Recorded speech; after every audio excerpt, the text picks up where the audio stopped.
and I think once you do that, and you put it against the word Messiah,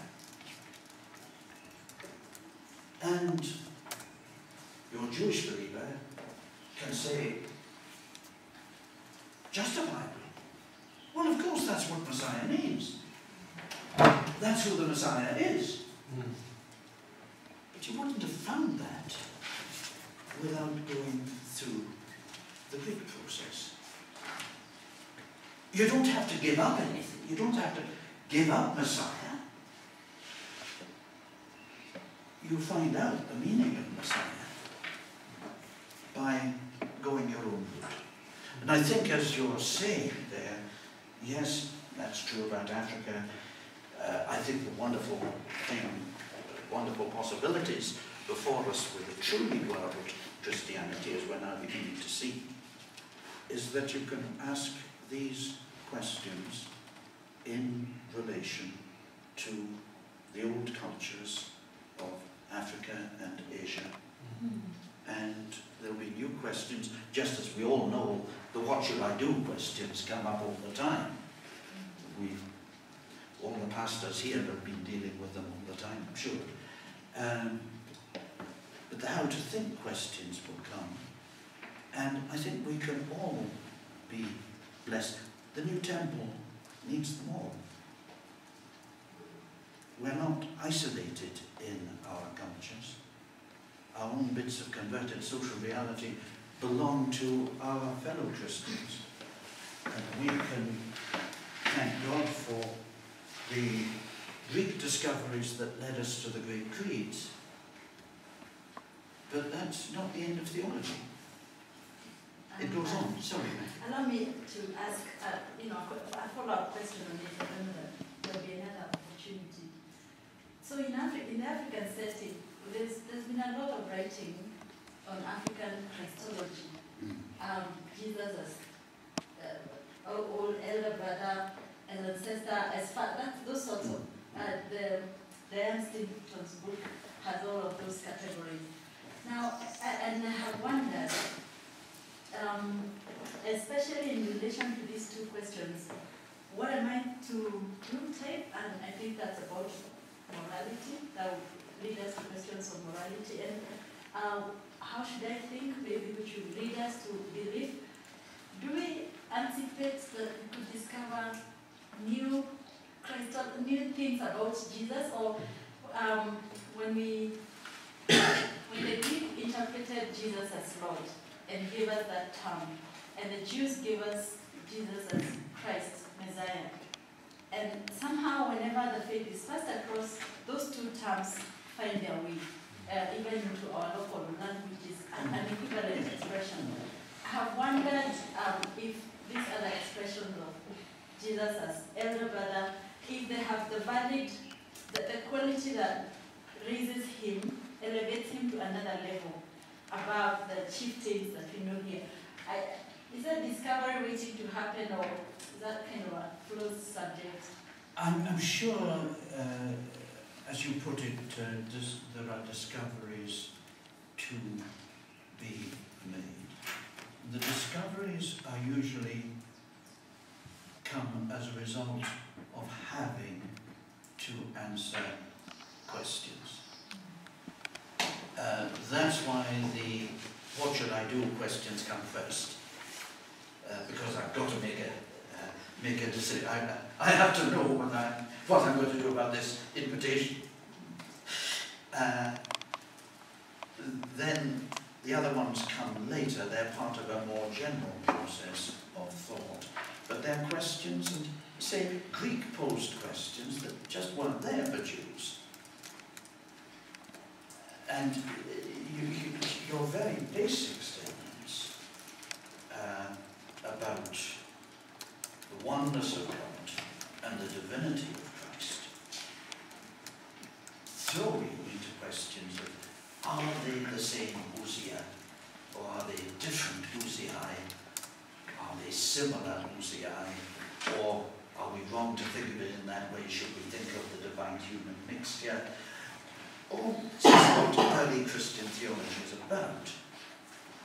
It's answering real questions. And the old joke that you couldn't buy a loaf of bread in the market in Alexandria without getting into a theological argument had this sort of background behind it. Now, you see, we talk about, let me put it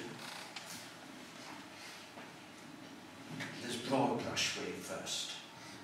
I don't think Western theology is big enough for Africa. Because it's got a huge area of topics on which it's got nothing to say. And they're questions that are important in Africa. Or areas it doesn't touch. We can't really cope with ancestors in terms of Western theology because we don't have them. We have forebears, but they're dead. We don't have any living dead.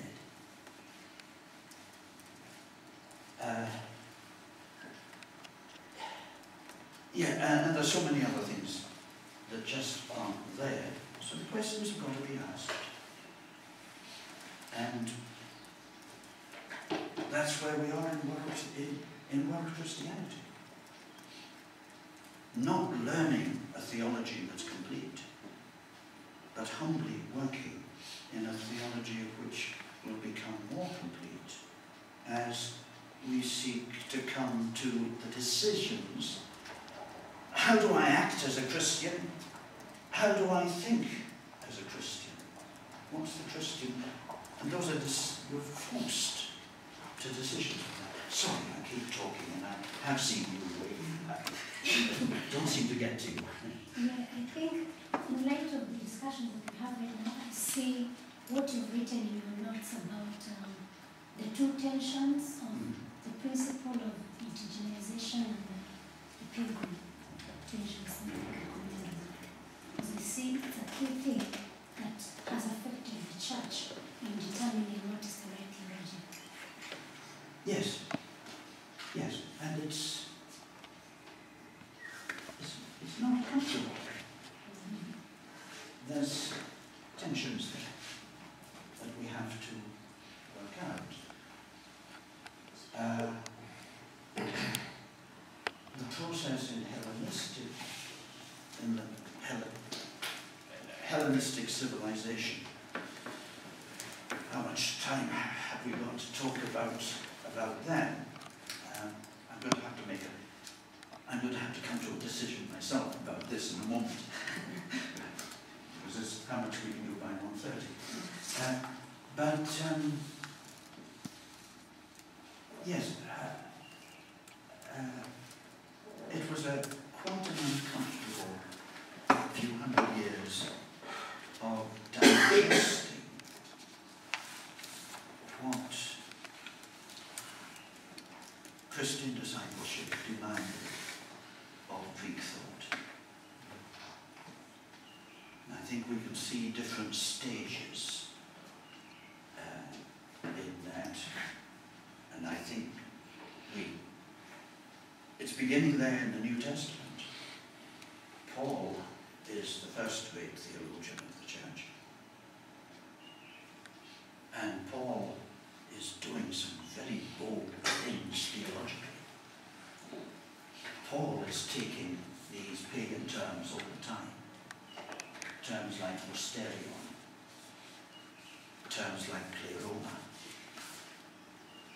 words that come out of pagan religion, and doing things to them, filling them with Christian meaning. But Paul's doing this from the outside. He's the foreign missionary.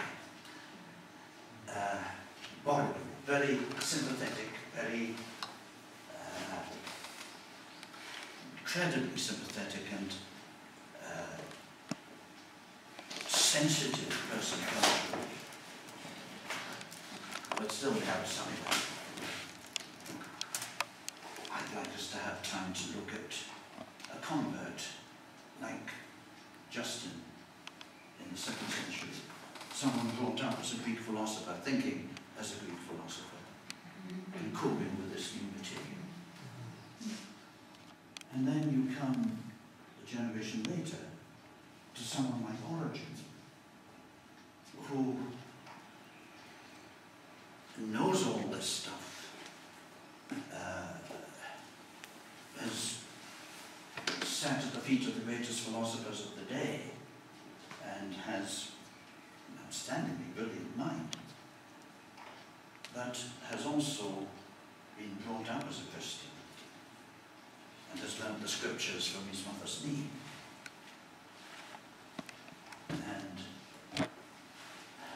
what I think, if you look at what's happening there,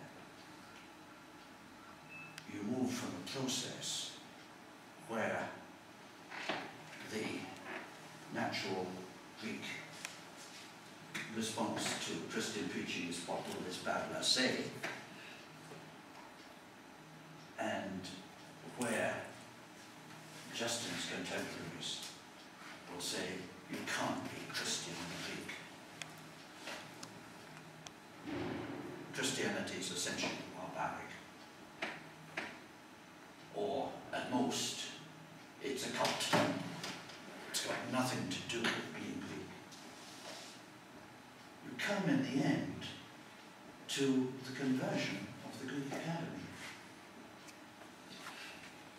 And the real future, it's the Christians who save Greek thought. It's the Christians who save Greek culture. It's Greek philosophy is given important things to do again once it's taken into theology. And that sort of process, I think, it's uncomfortable, and it takes a long time, but it's what the theological process is.